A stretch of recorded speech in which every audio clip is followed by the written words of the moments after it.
Bueno, continuando con nuestro libro de el cuento número 13 de Diana Stearfield, vamos a iniciar ya lo que es el capítulo número 40. Días de diciembre. Obedeciendo las instrucciones del doctor Clifton, pasé 2 días en la cama comiendo, durmiendo y leyendo a Sherlock Holmes. Confieso que sobrepasaba las dosis de tratamiento prescritas y devoraba un relato tras otro. Antes de que el segundo día tocara su fin, Judith ya había bajado a la biblioteca y subido otro tomo de Conan Doyle. Desde mi crisis estaba muy amable conmigo. Su cambio de actitud no se debía solo al hecho de que sintiera lástima por mí, que la sentía, sino a que por fin la presencia de Emmeline ya no era un secreto en la casa. Y la mujer podía dejar que su simpatía natural rigiera la relación conmigo, en lugar de mantener constantemente una fachada de prudencia. ¿Y no le ha dicho nunca nada sobre el cuento número 13? Preguntó esperanzada un día. Ni una palabra. ¿Y a usted? Negó con la cabeza. Jamás. ¿No le parece extraño que después de todo lo que iba o de todo lo que ha escrito, la historia más famosa sea una que puede que ni siquiera exista? Piénselo. Probablemente la señorita Winter podría publicar un libro donde faltaran todas las historias y se vendería como rosquillas. Acto seguido, negando con la cabeza para despejar la mente y con un nuevo tono de voz añadió: entonces, ¿qué le parece el doctor Clifton? Cuando el doctor Clifton pasó más tarde a verme, sus ojos se posaron en los libros que descansaban sobre la mesita de noche. No dijo nada, pero las fosas nasales le vibraron. El tercer día, sintiéndome frágil como una recién nacida, me levanté de la cama. Cuando descorrí la cortina, una luz fresca y limpia inundó mi habitación. Fuera, un azul radiante y sin nubes se extendía de un extremo a otro horizonte, y el jardín brillaba con el rocío. Daba la sensación de que durante esos largos días plomizos la luz se hubiera ido concentrando detrás de las nubes, y ya que éstas se habían ido, nada le impedía emerger a raudales, empapándonos de golpe con toda la luminosidad de 15 días concentrada. Al parpadear sentí que algo semejante a la vida empezaba a correr lentamente por mis venas.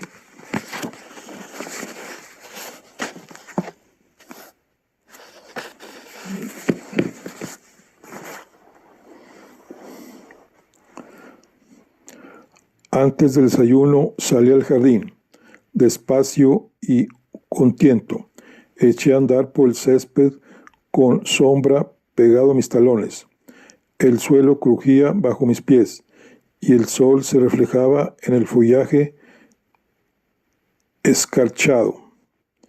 La hierba bañada de rocío retenía las marcas de mis zapatos mientras sombra avanzaba a mi lado como un fantasma remilgado, sin dejar huella. Al principio el aire seco y frío acuchilló mi garganta, pero poco a poco me llenó de vitalidad y dejé que la euforia me embargara. Así y todo, unos minutos fueron suficientes. Con las mejillas heladas, las manos rojas y los dedos de los pies dolidos, regresé gustosamente a la casa, seguida también gustosamente de sombra. Primero el desayuno, luego el sofá de la biblioteca y un buen fuego y un buen libro. Advertí lo recuperada que estaba cuando mi mente, en lugar de concentrarse en los tesoros de la biblioteca de la señora Winter, se concentró en su historia. Subí a recoger mis papeles, descuidados desde el día de mi crisis, y regresé al calor del hogar, donde, con Sombra a mi lado, pasé la mayor parte del día leyendo. Leí, redescubriendo la historia, recordando sus enigmas misteriosos y secretos. Sin embargo, no hubo ninguna revelación. Cuando llegué al final, estaba tan desconcertada como al principio. Había estado alguien toqueteando la escalera de John de Dick, pero de ser así, ¿quién? ¿Y qué fue eso que vio Hester cuando pensó que había visto un fantasma? Y lo más inexplicable de todo, cómo había conseguido Adeline, esa niña violenta y vagabundo, incapaz de comunicarse con nadie, salvo con su torpe hermana, y capaz de llevar a cabo actos despiadados, convertirse en la señorita Winter, la disciplinada autora de 2 docenas de novelas de éxito y creadora, para colmo, de un jardín de exquisita belleza. Dejé a un lado los papeles, acaricié a Sombra y contemplé el fuego, anhelando el consuelo de un relato en el que todo hubiera sido planeado con antelación, en el que la confusión del nudo hubiera sido inventada con el único objetivo de detenerme, y en el que podría calcular cuán lejos me hallaba del desenlace por las páginas que quedaban. Ignoraba cuántas hojas harían falta para completar la historia de Emmeline y Adeline, e incluso si habría tiempo de terminarla. Pese a mi ensimismamiento, no podía dejar de preguntarme por qué no había visto aún a la señorita Winter. Cada vez que preguntaba por ella, Judith me obsequiaba con la misma respuesta: está con la señorita Emmeline. Hasta esa noche, cuando llegó con un mensaje de la señorita Winter, me sentía lo suficientemente repuesta para leerle un rato antes de la cena. Cuando fui a ver a la señorita Winter, encontré un libro, El secreto de Lady Audley, en una mesa junto a ella. Lo abrí en la página donde estaba el marcapáginas y comencé a leer.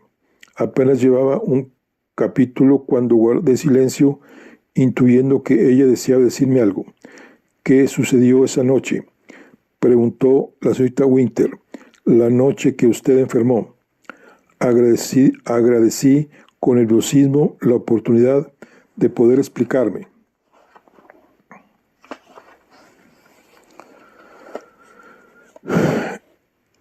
Yo ya sabía que Emmeline estaba en la casa. La había oído por la noche. La había visto en el jardín. Di con sus aposentos. Esa noche en concreto le llevé a alguien para que la viera. Emmeline se asustó. Lo último que deseaba era asustarla, pero al vernos se sobresaltó y la voz se me quedó atrapada en la garganta. Quiero que sepa que usted no tiene la culpa. No se alarme.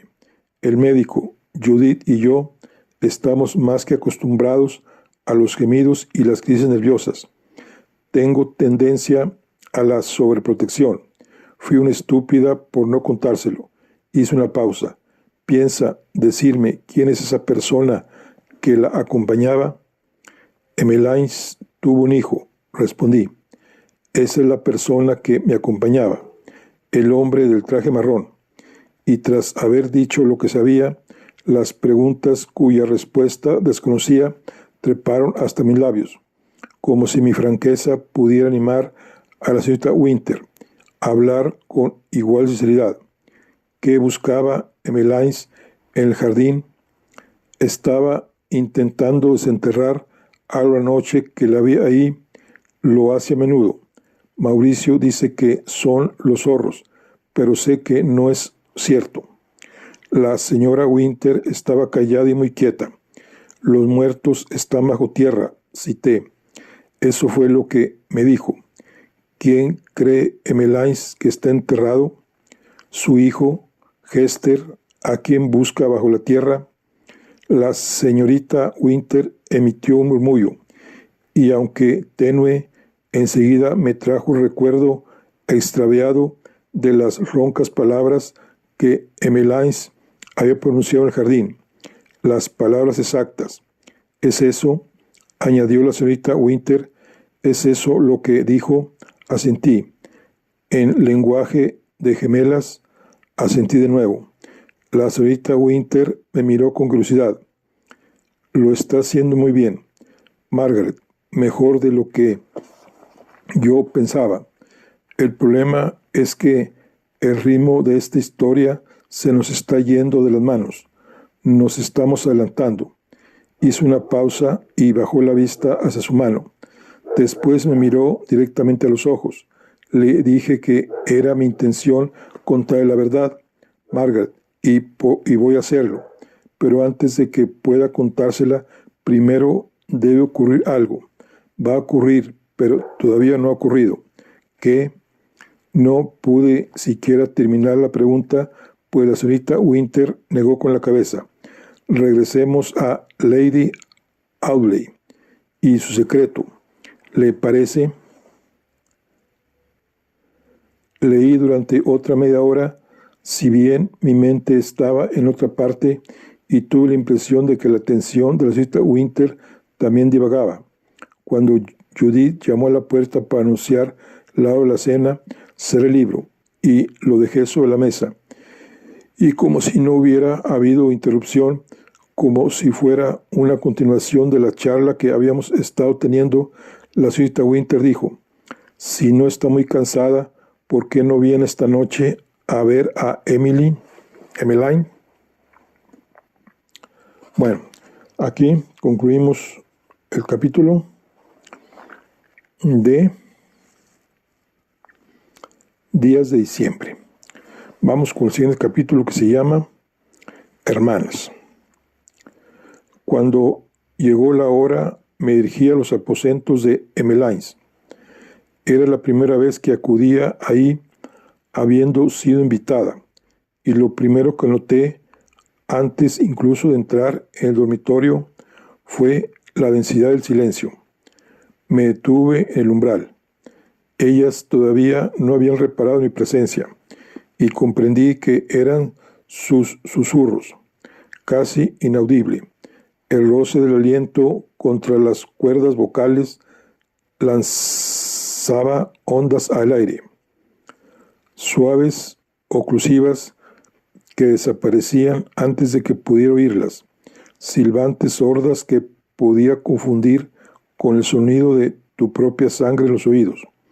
Cada vez que creía que había cesado, un murmullo quedo volvía a rozarme el oído, como una palomilla posándose en mi cabello, y emprendía de nuevo el vuelo. Me aclaré la garganta. Margaret. La señorita Winter, sentada en su silla de ruedas junto a su hermana, señaló una silla situada al otro lado de la cama. Me alegro de verla. Observé el rostro de Emmeline sobre la almohada. El rojo y el blanco eran el mismo rojo y el mismo blanco de las cicatrices, y que maduras que ya conocía. No había perdido ni un ápice de su bien alimentada redondez. Su cabello seguía siendo una maraña de color blanco. Sus ojos se paseaban lánguidamente por el techo. Parecía ajena a mi presencia. Por tanto, ¿en qué radicaba la diferencia? Porque Emmeline estaba diferente. Se había producido en ella algún cambio, una alteración visible al instante para el ojo, pero demasiado escurridizo para definirla. Conservaba, sin embargo, toda su fuerza. Tenía una mano extendida fuera de la colcha y en ella apretaba con firmeza la mano de la señorita Winter. ¿Cómo está Emmeline?, pregunté con nerviosismo. Mal, dijo la señorita Winter. También ella había cambiado en los últimos días. Si bien su enfermedad tenía un efecto destilador, cuanto más la reducía, más dejaba al descubierto su esencia. Cada vez que la veía, la señorita Winter me parecía más delgada, más frágil, más transparente, y a medida que se iba debilitando, una se dejaba ver el acero en su interior. Más se dejaba ver el acero en su interior. Así todo, era una mano muy enjuta, sumamente débil, la que Emmeline tenía aferrada en su grueso puño. ¿Quiere que lea?, pregunté. Por favor. Leí un capítulo. Luego se ha dormido, murmuró la señora Winter. Emmeline tenía los ojos cerrados. Su respiración era profunda y regular. Había soltado la mano de su hermana y la señorita Winter se la estaba frotando para reanimarla. Había indicios de moretones en sus dedos. Al reparar en mi mirada, la señorita Winter enterró las manos en el chal. Lamento esta interrupción en su trabajo, dijo. En una ocasión tuve que despacharla unos días porque Emmeline estaba enferma. También ahora debo estar con ella y nuestro proyecto debe esperar, pero no será por mucho tiempo. Además, se acerca la Navidad. Seguro que querrá dejarnos y celebrarlo con su familia. Cuando regrese, después de las fiestas, veremos qué hacemos. Creo que hizo una pausa muy breve y dijo, para entonces podremos reanudar el trabajo. Tardé un instante en comprender qué estaba intentando decirme. Las palabras eran ambiguas. Fue su voz la que me dio la pista. Mis ojos viajaron rápidamente hasta el rostro dormido de Emmeline. Me está diciendo que... La señorita Winter suspiró. No se deje engañar por su aspecto fuerte. Hace mucho tiempo que está enferma. Durante años pensé que viviría para verla partir antes que yo. Luego, cuando caí enferma, empecé a tener mis dudas. Ahora se diría que estamos compitiendo por llegar antes a la meta. He ahí, por tanto, lo que estamos esperando, el acontecimiento sin el cual la historia no podía terminar. De repente sentí la garganta seca y el corazón asustado como el de un niño. Muriendo, Emmeline se estaba muriendo. ¿Es culpa mía? ¿Culpa suya? ¿Por qué iba a ser culpa suya? La señorita Winter negó con la cabeza. Aquella noche no tuvo nada que ver con esto. Me clavó una de esas miradas afiladas que comprendían más de lo que yo pretendía desvelar. ¿Por qué le afecta tanto, Margaret? Mi hermana es una extraña para usted, y dudo de que lo que la aflige sea su compasión por mí. Dígame, Margaret, ¿qué le ocurre? En parte se equivocaba. Sentía compasión por ella, pues creía saber por lo que estaba pasando. La señorita Winter está a punto de sumarse conmigo a las filas de los mutilados. El gemelo que pierde a su hermano es media alma. La línea entre la vida y la muerte es estrecha y oscura, y un gemelo despojado vive más cerca de ella que el resto de la gente. Pese a su mal genio y su tendencia a llevar la contraria, la señorita Winter había acabado por gustarme. Me gustaba, sobre todo, la niña que había sido. esa niña que últimamente salía a la superficie con más frecuencia, con el pelo corto, el rostro sin maquillar, las frágiles manos libres de las pesadas piedras, su aspecto parecía cada vez más aniñado. Para mí era esa niña la que estaba perdiendo a su hermana, y con ese punto es donde el dolor de la señorita Winter se encontraba con el mío. En los próximos días su drama sería representado en esta casa, y sería el mismo que había forjado mi vida, con la diferencia de que el mío había tenido lugar antes de que yo fuera capaz de recordar. Contemplé la cara de Emmeline sobre la almohada. Se estaba acercando a esa línea que a mí ya me separaba de mi hermana. Pronto la cruzaría, pronto dejaría de estar con nosotros y pasaría a estar en ese otro lado. Me embargó el deseo absurdo de susurrarle al oído un mensaje para mi hermana, confiando a alguien que tal vez fuera a verla pronto. No obstante, ¿qué podía decirle? Consciente de la mirada curiosa de la señorita Winter en mi rostro, puso freno a mi locura. ¿Cuánto tiempo?, pregunté.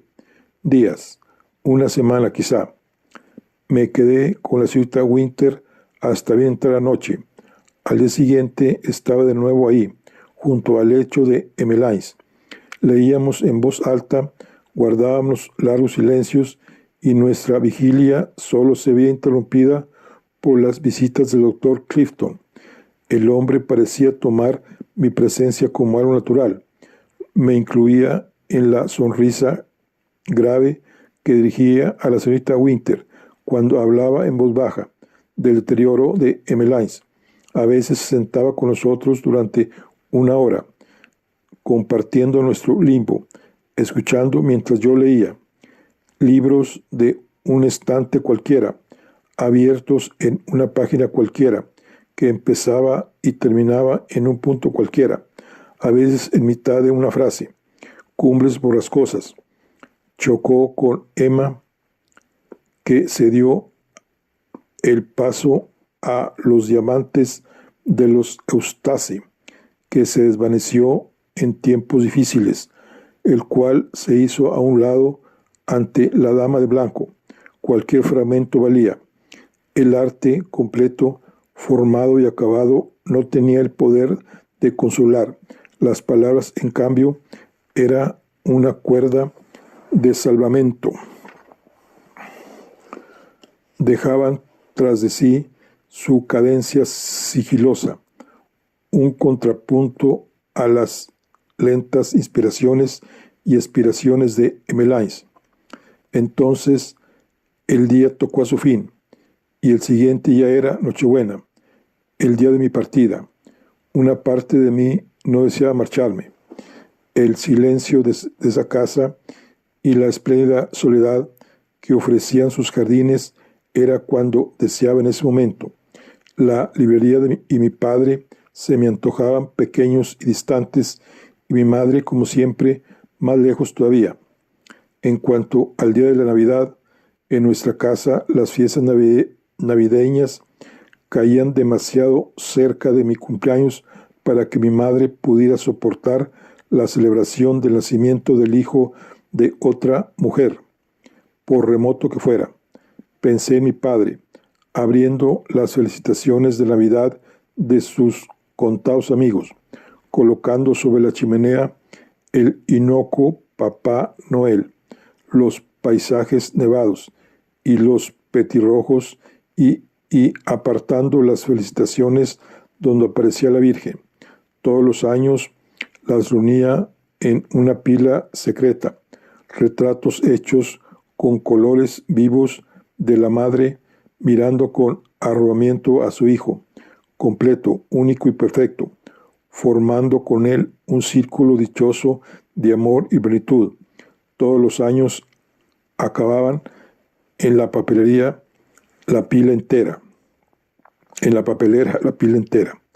Sabía que la señorita Winter no se opondría si le pedía quedarme. Quizá incluso agradeciera tener una compañía en los días venideros, pero no se lo pedí. No podía. Había visto con mis ojos el deterioro de Emmeline. La manera que me estrujaba el corazón había ganado fuerza a medida que ella se había ido debilitando, y la creciente angustia que me atenazaba por dentro me decía que el final estaba cerca. Sabía que era una cobardía por mi parte, pero la Navidad me ofrecía la oportunidad de escapar y la aproveché. Por la tarde fui a mi habitación y recogí mis cosas. Luego regresé al cuarto de Emmeline para despedirme de la señorita Winter. Los susurros de las hermanas habían echado a volar la penumbra. La penumbra era más pesada, más quieta. La señorita Winter tenía un libro en el regazo, pero en el caso de que hubiera estado leyendo, había tenido que dejarlo por falta de luz. En aquel momento contemplaba con tristeza el rostro de su hermana. Emmeline yacía en la cama, inmóvil.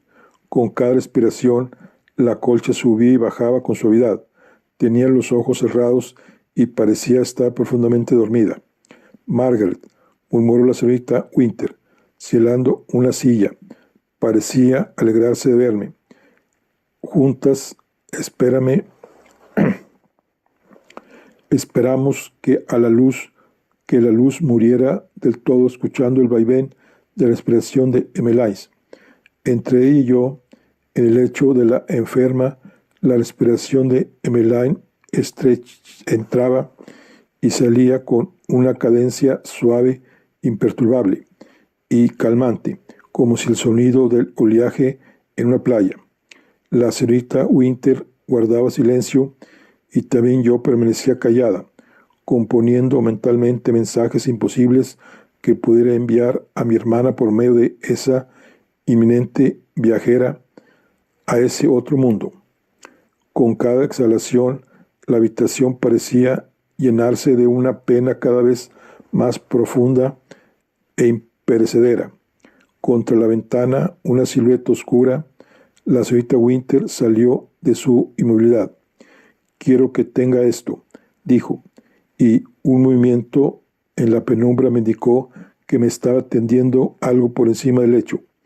Mis dedos se cerraron sobre un objeto rectangular, de cuero con un candado metálico, una especie de libro, de la caja de los tesoros de Emmeline.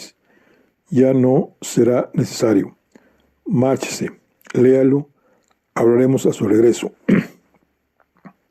Libro en mano, caminé hasta la puerta, adivinando el camino por los muebles que palpaba a mi paso. Detrás de mí quedaba el vaivén de la respiración de Emmeline. Bueno, aquí concluimos lo que es el capítulo de Hermanas y vamos con el siguiente, que se llama Un diario y un tren.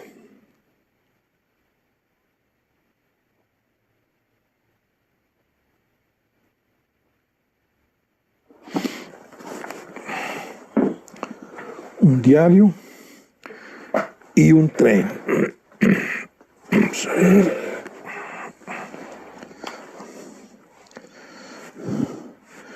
El diario de Hester estaba estropeado. Se había perdido la llave y el cierre estaba tan oxidado que dejaba manchas naranjas en los dedos. Las 3 primeras hojas estaban pegadas por donde la cola de la cubierta interna se había derretido. La última palabra de cada página se disolvía en un cerco marrón, como si el diario hubiese estado expuesto a la mugre y la humanidad. Algunas hojas habían sido arrancadas. A lo largo de los mellados márgenes había una tentadora lista de fragmentos: ABN, CR, TA, EST. Y lo que todavía era peor, parecía que el diario hubiese estado en algún momento sumergido en agua. Las páginas formaban ondulaciones de manera que, cerrado, adquiría un grosor mayor del original. Esa inmersión constituiría mi mayor problema. Si mirabas una página, era evidente que estaba escrita, y no con cualquier letra, sino con la de Hester. Ahí estaban sus firmes trazos ascendentes, sus bucles suaves y equilibrados. Ahí estaba su inclinación justa, sus espacios económicos pero funcionales. No obstante, las palabras aparecían borrosas y difuminadas. ¿Era esa raya una L o una T? ¿Era esa curva una A o una E o una S? ¿Debía leerse esa configuración como sale o como seto? Tenía por delante un auténtico rompecabezas. Aunque posteriormente hice una transcripción del diario, ese día de Nochebuena había demasiada gente en el tren para permitirme trajinar con lápiz y papel. Así pues, me acurruqué en mi asiento de la ventanilla con el diario cerca de la nariz y examiné las páginas, poniendo toda mi atención en intentar descifrarla. Al principio adivinaba una palabra de cada tres, pero luego, a medida que me implicaba en lo que Hester quiere decir, las palabras empezaron a darme la bienvenida, a medio camino, recompensando mis esfuerzos con generosas revelaciones, hasta que pude doblar las hojas a una velocidad cercana a la de la lectura. En este tren, en la víspera de Navidad, Hester resucitó. No pondré a prueba la paciencia del lector reproduciendo aquí el diario de Hester, tal como llegó a mis manos, fragmentado y roto, como hubiera hecho la propia Hester. Lo he remendado y ordenado. He desterrado el caos y la confusión. He sustituido dudas por certezas, sombras por claridad, lagunas por fundamento. Seguramente habré puesto palabras en sus páginas que ella nunca escribió, pero prometo que si he cometido algunos errores, se limitarán a pequeños detalles. En lo verdaderamente importante, he escudriñado y visqueado hasta tener la certeza absoluta de haber reconocido el significado original. No expongo aquí el diario entero, sino solo una selección de extractos corregida. Esta selección ha estado dictada, en primer lugar, por cuestiones relacionadas con mi propósito, que es contar la historia de la señorita Winter, y en segundo lugar, por mi deseo de ofrecer una versión fiel de la vida de Hester en Angel Fields. La casa de Angel Fields, aunque está mal orientada y tiene las ventanas mal colocadas, ofrece un aspecto bastante aceptable desde lejos, pero a medida que una persona se acerca, advierte su estado ruinoso. Algunas partes de la mampostería están peligrosamente estropeadas. Los marcos de las ventanas se están pudriendo y sería que hay parte del tejado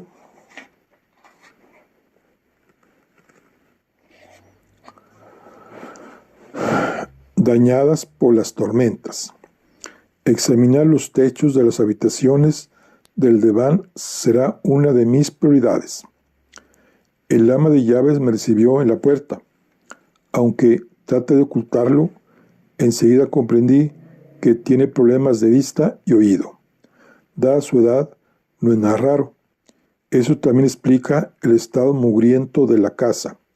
Pero después de toda una vida sirviéndoles, imagino que la familia Angel Fields no querría despedirla. Apruebo su verdad, si bien no logro entender por qué no puede contar con la ayuda de unas manos más jóvenes y fuertes. La señora Dune me habló de la casa. La familia lleva años viviendo con un personal que la mayoría de la gente consideraría muy escaso. pero han acabado aceptándolo como una característica más de la casa. Todavía no he determinado el motivo, pero lo que sí sé es que, aparte de la familia propiamente dicha, aquí solo viven la señora Dune y un jardinero llamado John Digense. Hay siervos, aunque ya no se practica la caza. Si bien el hombre que los cuida nunca se deja ver por la casa, él recibe instrucciones del mismo abogado que me contrató a mí y que actúa como una especie de administrador de la finca, pero que yo sepa no la administra de ningún modo. La señora Dune lleva personalmente las finanzas de la casa. Di por sentado que Charles Angel Fitz revisaba los libros y los recibos todas las semanas, pero la señora Dune se echó a reír y me preguntó si creía que ella tenía vista como para andar anotando listas de números en un libro. Eso me parece, cuando menos, poco ortodoxo. No porque piense que la señora Dune no se de fiar, por lo que he podido ver hasta ahora, parece una mujer buena y honrada, y confío en que cuando la conozco un poco mejor, podré atribuir su reticencia exclusivamente a su sordera. Tomé la decisión de demostrar al señor Angel Fitz las ventajas de llevar finalmente la contabilidad y pensé que hasta podría ofrecerme asumir esa tarea en el caso de que él esté demasiado ocupado. Cuando estaba meditando sobre este asunto, consideré que ya era hora de conocer a mi patrona. Y cuál no sería mi sorpresa cuando la señora Dune me dijo que el hombre se pasa los días metido en el viejo cuarto de los niños y que no acostumbra abandonarlo. Tras un sinfín de preguntas, llegué a la conclusión de que sufría alguna clase de trastorno mental. Una verdadera lástima. ¿Hay algo más triste que un cerebro que ha dejado de funcionar como es debido? La señora Dune me sirvió una taza de té que por educación hice ver que bebía, pero que más tarde tiré por el regadero, pues tras haber reparado en el estado de la cocina, desconfiaba del grado de limpieza de la taza, y me habló un poco de ella. Es octogenaria, nunca ha estado casada y ha vivido aquí toda su vida. Por supuesto, nuestra conversación derivó hacia la familia. La señora Dune conocía a la madre de las gemelas desde que era un bebé. Me confirmó algo que yo ya había intuido, que fue el ingreso de la madre en un hospital para enfermos mentales, lo que precipitó mi contratación. Me ofreció un relato tan confuso de los hechos que condujeron a la reclusión de la madre que fui incapaz de dilucidar si la mujer había atacado o no a la esposa del médico con un violín. En realidad, poco importa. No hay duda de que existe un historial familiar de trastornos mentales y confieso que el corazón se me aceleró ligeramente cuando vi confirmada mi sospecha. Qué satisfacción representa para una institutriz recibir la dirección de mentes que ya transcurren por un camino plano y sin baches. Qué reto supone fomentar el pensamiento ordenado de niños cuyas mentes ya gozan de orden y equilibrio. No solo estoy preparada para ese trabajo, sino que llevo años anhelándolo. Aquí descubrí al fin hasta qué punto funcionan mis métodos. Pregunté por la familia del padre, pues aunque el señor March ha fallecido y las niñas no le conocieron, llevan su sangre, y eso afecta a su personalidad. Sin embargo, la señora Dune no pudo decirme mucho. En lugar de eso, comenzó a relatarme una serie de anécdotas sobre la madre y el tío, que, si debo leer entre líneas, y estoy seguro de que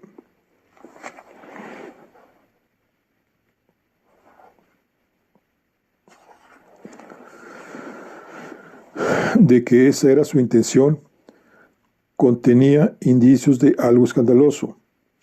Por supuesto, sus insinuaciones son del todo improbables, al menos en Inglaterra, y sospecho que la mujer es algo fantasiosa. La imaginación es una característica saludable, y muchos descubrimientos científicos no habrían sido posibles sin ella, pero es preciso que vaya ligada a un propósito serio para que resulte fructífera. Si la dejamos vagar libremente, suele conducir a la necedad. Tal vez sea la edad lo que hace que la mente de la señora Dune divague, pues parece una mujer bondadosa y no de esas personas que inventarían chismorreos porque sí. Sea como fuere, enseguida desterré el tema de mi mente. Mientras escribo esto, oigo ruidos fuera de mi habitación. Las niñas han salido de su escondite y están rondando sigilosamente por la casa. No les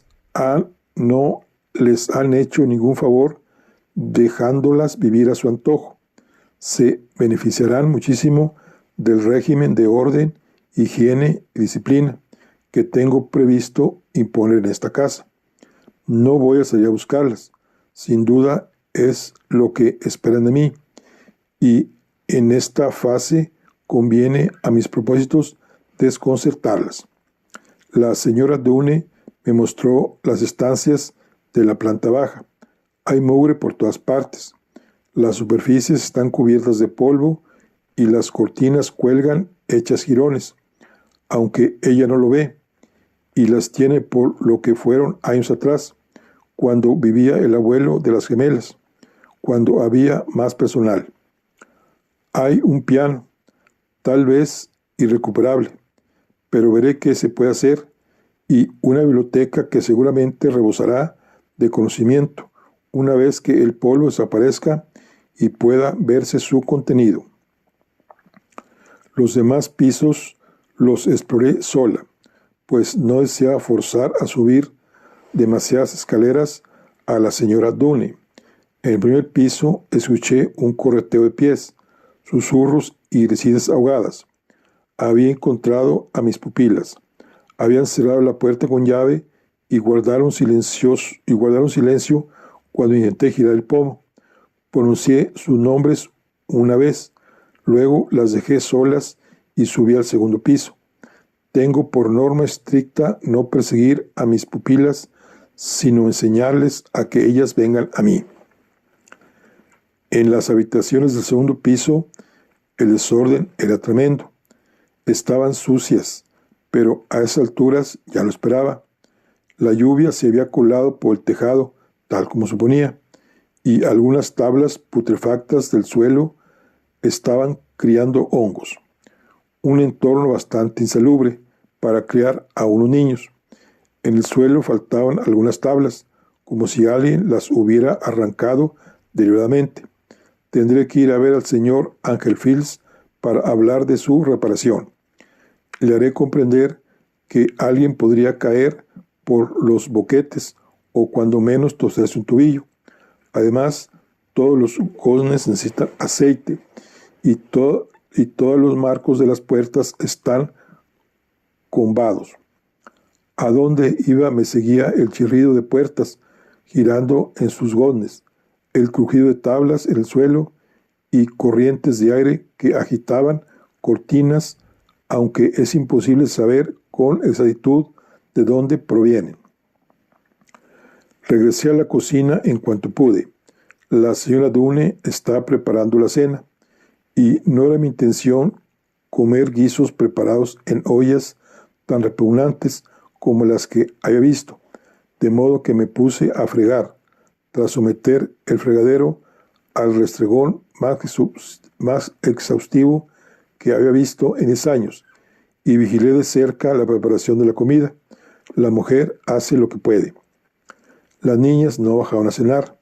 Las llamé una vez y solo una vez.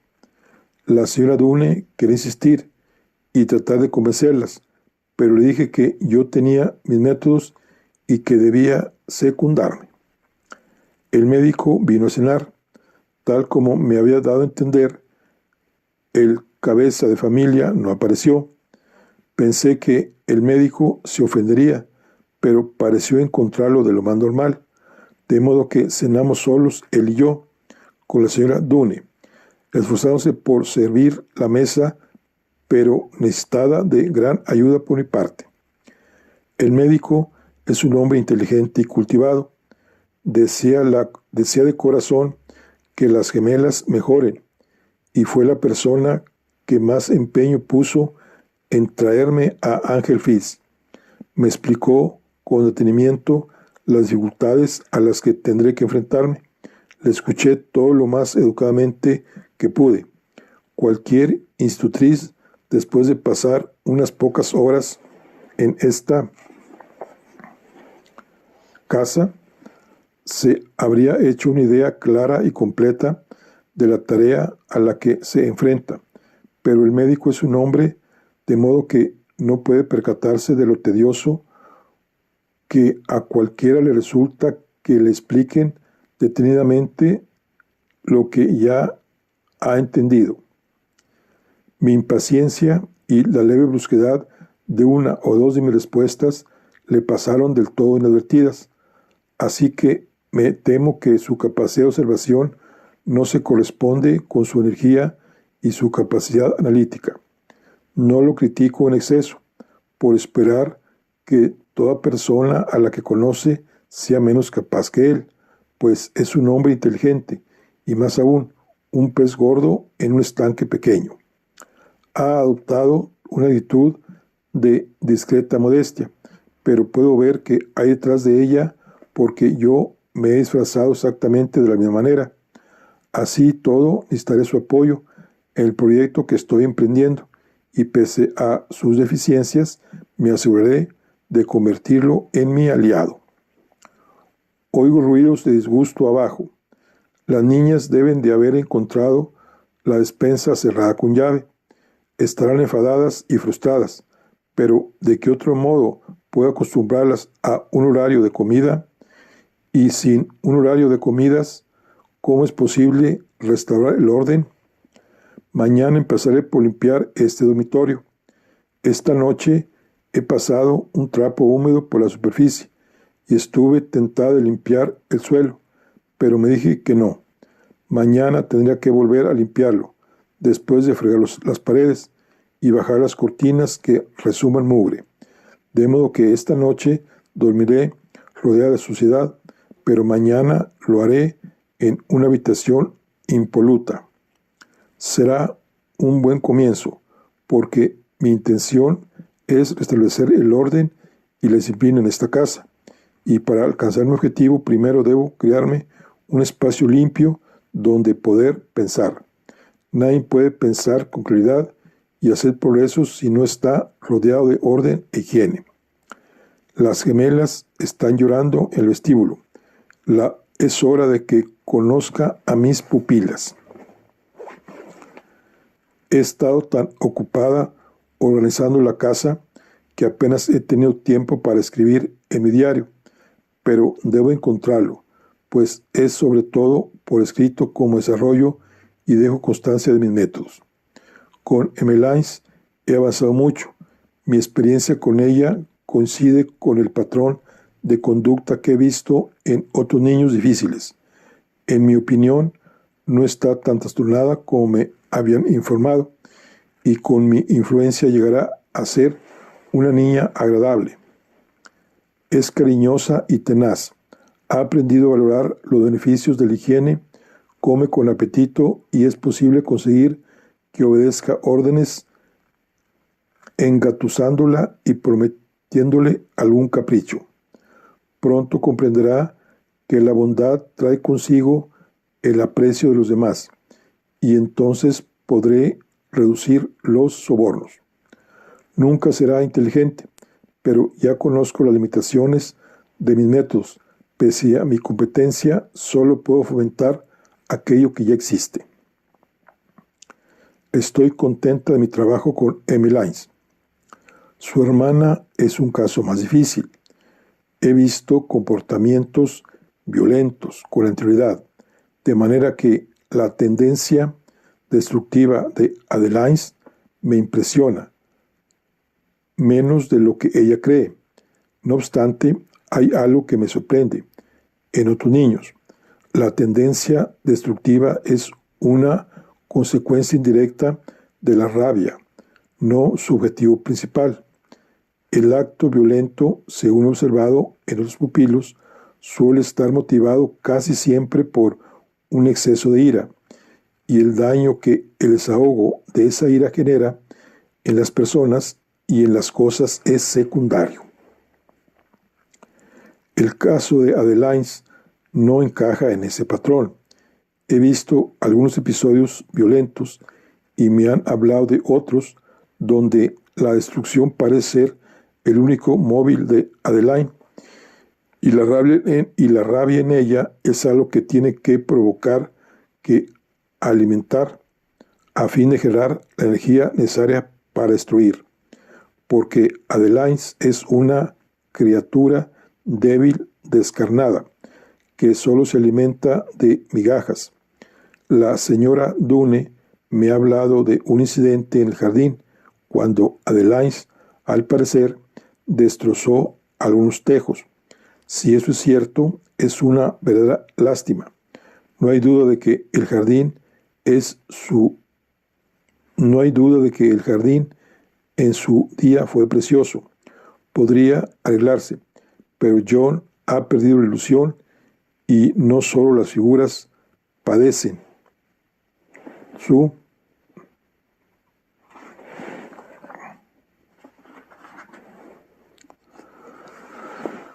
Su falta de interés, sino el jardín en conjunto.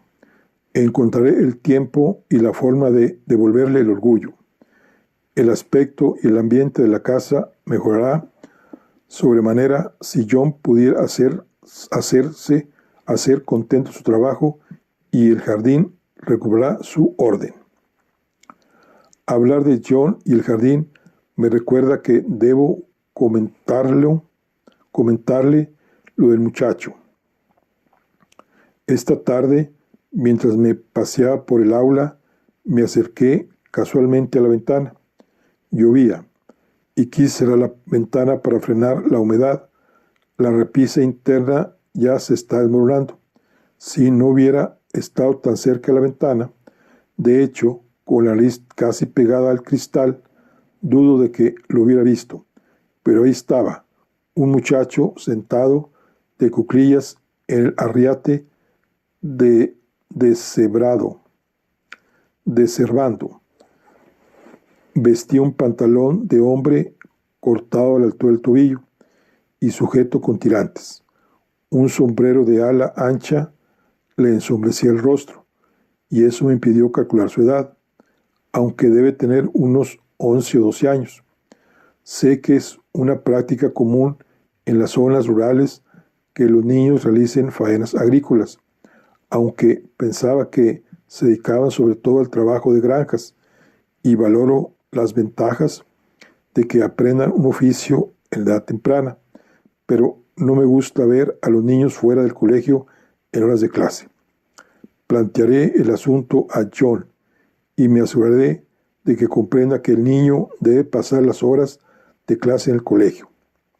Pero volviendo a mi objetivo, en el que a la violencia de Adeline con su hermana se refiere quizá a ella, le sorprendería saberlo, pero he visto otros casos. Los celos y la ira entre hermanos es un fenómeno habitual, y entre gemelos las rivalidades tienden a acentuarse. Con el tiempo seré capaz de reducir la agresividad, pero entre tanto tendré que vigilar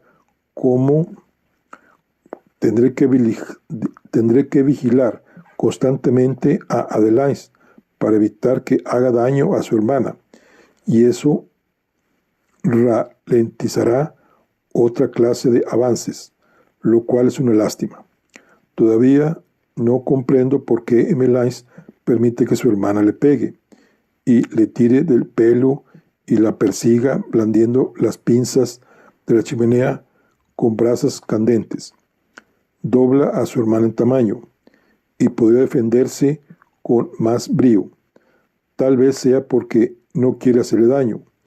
Es un alma bondadosa. Mi impresión de Adeline durante los primeros días fue que se trataba de una niña que seguramente nunca llegaría a llevar una vida independiente y normal como su hermana, pero que podría ser conducida hasta un estado de equilibrio y estabilidad, cuyos ataques de furia podrían ser contenidos mediante la imposición de una rutina estricta. No esperaba conseguir que llegara a comprender. En su caso, preveía una tarea más ardua que con su hermana, si bien esperaba mucho menos agradecimiento, pues parecía menor a los ojos del mundo. No obstante, después de haber percibido indicios de una inteligencia oscura y oculta, me he visto obligada a modificar mi primera impresión. Esta mañana, Adeline ha entrado en el aula arrastrando los pies, pero sin mostrar excesiva reticencia. Y una vez sentada, ha descansado la cabeza en el brazo, como la he visto hacer otras veces. He empezado la clase. Tan solo consistía en la narración de una historia, una adaptación que con ese fin había hecho de los primeros capítulos de Jane Eyre, una historia que gusta mucho a las niñas. Yo estaba concentrada en Emmeline, animándolo a seguir la historia, dándole toda la teatralidad posible.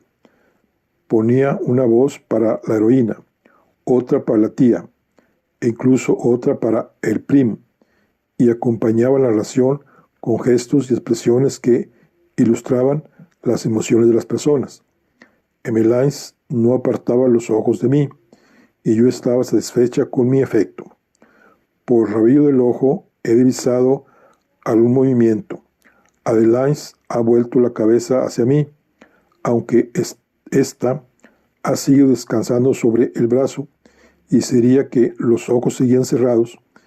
He tenido la clara impresión de que me estaba escuchando, aunque el cambio de postura haya sido intrascendente, que no lo es. Hasta ese momento, Adeline siempre me había dado la espalda. Si ha cambiado su manera de estar, normalmente se desploma sobre la mesa cuando duerme, inmersa en un estado de inconsciencia animal, pero hoy todo su cuerpo parecía estar alerta. Había tensión en los hombros, como si estuviera escuchando la historia. Pero al mismo tiempo quisiera dar la impresión de que dormía profundamente.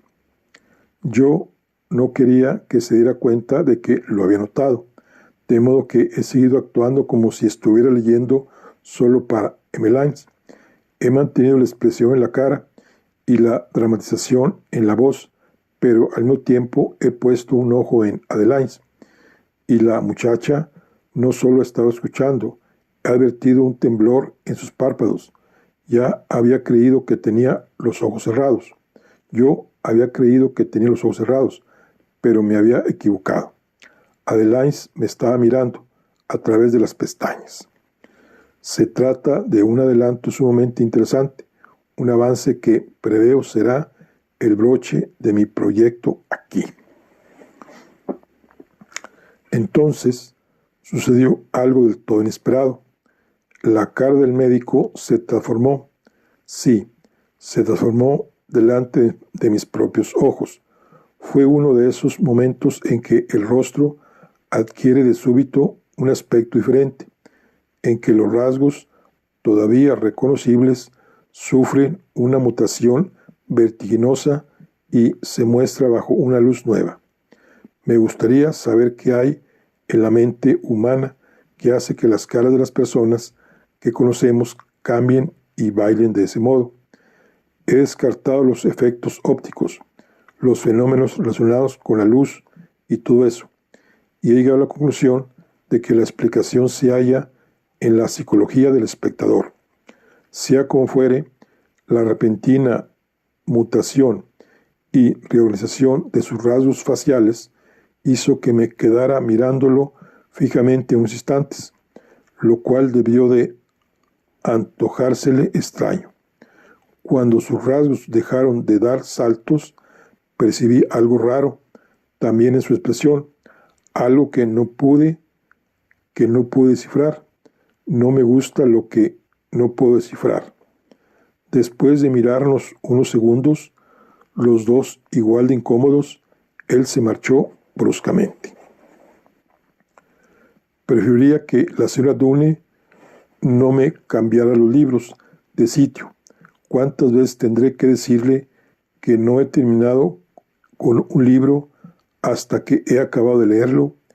Y si tiene que cambiarlo de sitio, ¿por qué no lo devuelve a la biblioteca en lugar de donde salió? ¿Qué sentido tiene dejarlo en la escalera? He tenido una conversación curiosa con John el jardinero. Es un hombre muy trabajador. Ahora que está reparando sus figuras, está más animado. Y por lo general, su presencia es útil en la casa. Bebe té y charla en la cocina con la señora Dunne. A veces los encuentro hablando en voz baja, lo que me hace pensar que ella no está tan sorda como quiere hacer creer.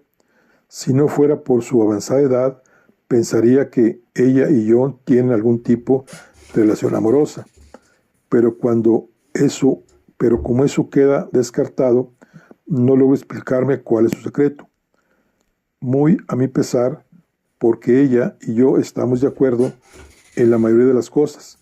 Creo que aprueba mi presencia en la casa, aunque poca importancia si no lo hiciera.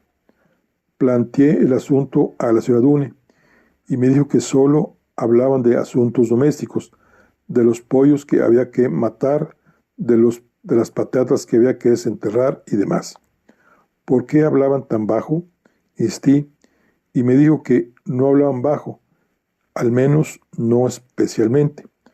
Pero usted no me oye cuando le hablo bajo, dije, y me contestó que las pocas veces se le hace más difícil que las voces a las que ya está acostumbrada, y que si entiende a John cuando habla bajo es porque conoce su voz desde hace muchos años, y la mía apenas desde hace un par de meses. Había olvidado el asunto de las voces bajas en la cocina, hasta este nuevo y extraño encuentro con John. Hace unos días estaba dando un paseo por el jardín, justo antes de la comida, cuando vi de nuevo al niño, que estaba deshervando el arriete debajo de la ventana del aula. Miré mi reloj.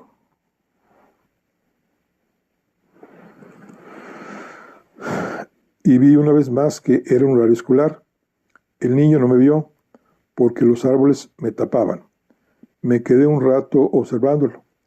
No estaba trabajando, sino despatarrado en la hierba, concentrado en algo que había en ella justo debajo de su nariz. Llevaba puesto el mismo sombrero flexible. Caminé hacia él con la intención de preguntarle su nombre y hablarle de la importancia de la educación, pero en cuanto me vio, se levantó de un salto. Se llevó una mano a la cabeza para sujetarse el sombrero y echó a correr a una velocidad increíble. Su sobresalto era prueba suficiente de su culpabilidad. El niño sabía perfectamente que debía estar en el colegio. Mientras corría, creí ver que llevaba un libro en la mano. Fui a ver a John y le dije lo que pensaba. Le dije que no permitiría que ningún niño trabajara para él en horas de colegio, que era un error malograr su educación por los pocos peñiques que ganaba, y que si sus padres no estaban de acuerdo, iría a verlos en persona. Le dije que si hacía falta más manos para trabajar el jardín, hablaría con el señor Ángel Fields y emplearíamos a otro hombre. Ya había planteado esta posibilidad, la de contratar más personal, tanto para el jardín como para la casa. Pero John y la señora Dune se habían mostrado tan contrarios a la idea que decidí que sería mejor esperar a estar más organizada con el funcionamiento de la casa. John se limitó a menear la cabeza, negando estar al corriente de la existencia de ese niño. Cuando le recalqué que lo había visto con mis propios ojos, dijo que debía de ser cualquier niño del pueblo, merodeando, que sucedía de vez en cuando, que él no era responsable de todos los niños del pueblo, que hacían novillos y aparecían en el jardín. Le dije entonces que había visto al niño en otra ocasión, el día de mi llegada, y que en esa ocasión era evidente que estaba trabajando. John se limitó a apretar los labios y repetir que no había visto a ningún niño, que todo el que quisiera deservar su jardín sería bienvenido, pero que no había ningún niño. Enfadada, cosa de la que no me arrepiento, le dije que le contaría el asunto a la maestra del colegio y que hablaría directamente con los padres y solucionaría el problema con ello.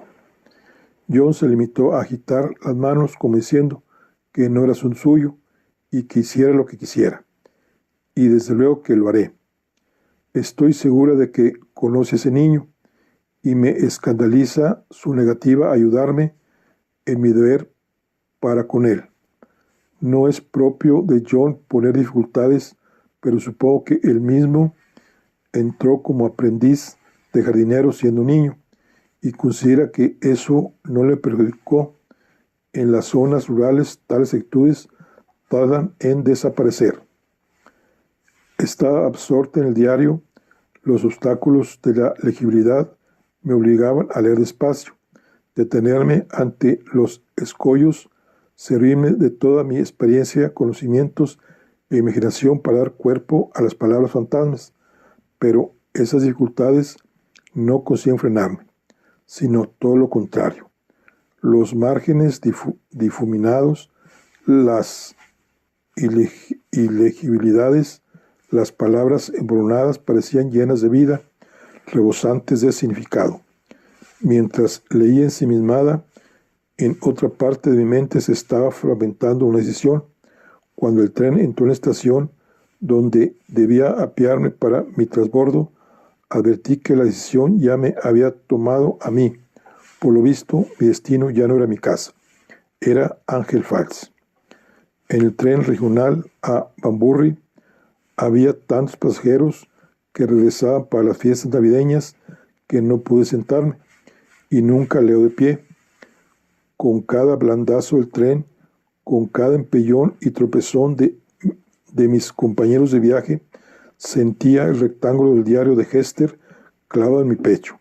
Solo había leído la mitad. El resto lo podía esperar. ¿Qué fue de ti, Hester?, pensé. ¿A dónde demonios fuiste? Bueno, aquí concluimos lo que es el capítulo y nos vemos en la siguiente. El capítulo de Un diario y un tren. Nos vemos en la siguiente. Hasta luego.